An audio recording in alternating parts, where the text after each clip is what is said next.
What's up everyone, Sultry Seagull back again after a long break.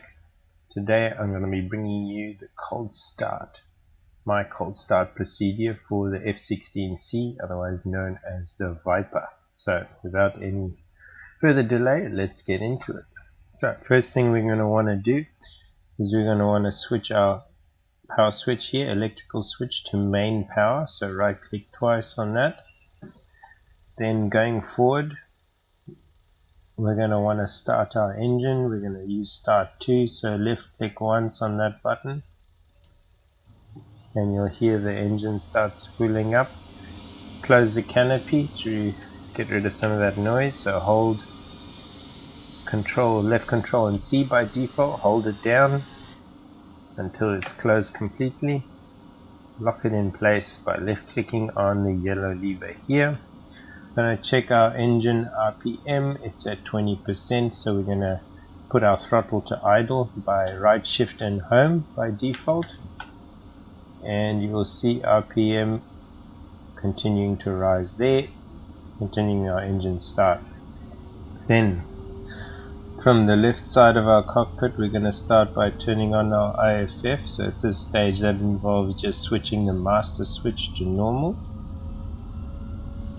and then lighting, so aircraft lighting set up as you wish. I'm going to switch on to normal and switch my wing, tail and fuselage lights to bright.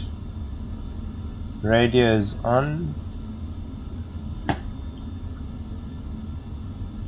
Come to our countermeasures panel, chaff flare dispenser on, switch our mode switch to manual, right click twice on that, it's my preferred setting. Jammer RWR on, switch on our power switch for RWR and all three of those. If you want taxi lights, you'd left click on that. Going up to our front panel, switch all of these up to bright.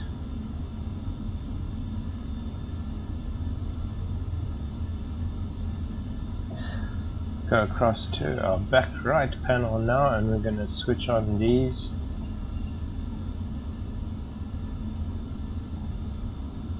So it's a Delta Link, UFC, HUD, etc, etc. We're going to start our INS alignment using the INS switch here. We're going to switch it to stored heading, right click once.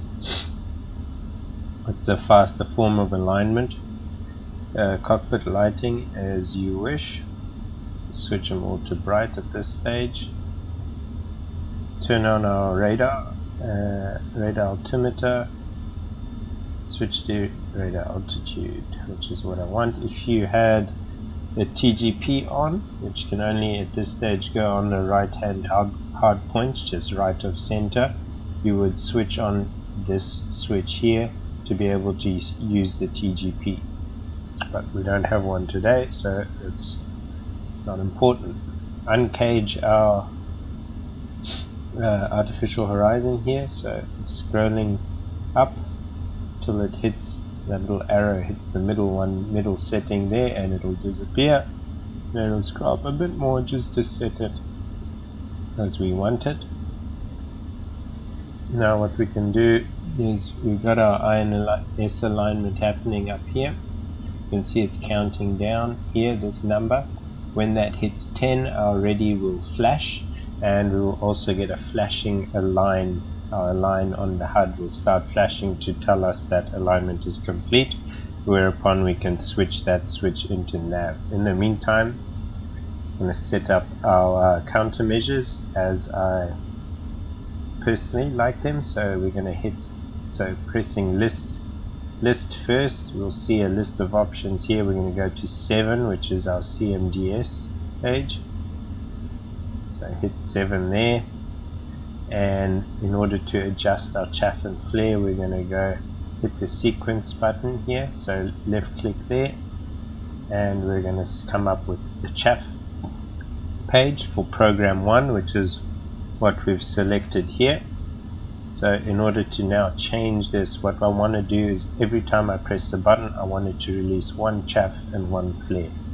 So we've got our quantity per sequence. So what will happen here is if we press the button once, the way it's set up now, it will release one chaff, it will wait 0.02 seconds, and it will release another one, and it will repeat that 10 times, which is what the SQ indicates here. So we don't want that. So what we want is we just want 1 and 1 for both of those options, SQ and BQ. So now when we press the button, it will release one chaff. Same for flare, we're going to do 1 there as well, hit the enter key to save it. So now our program 1 is set up the way I want it, which is every time I press the countermeasure release button, it will release 1 chaff and 1 flare. Okay, you guys can set it up however you wish, that's the way I like it, just for simplicity. Alright, so that is set up.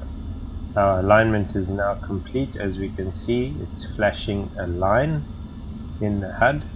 So we're going to go down to our INS switch and right click twice to set it to nav, and we are now ready to taxi.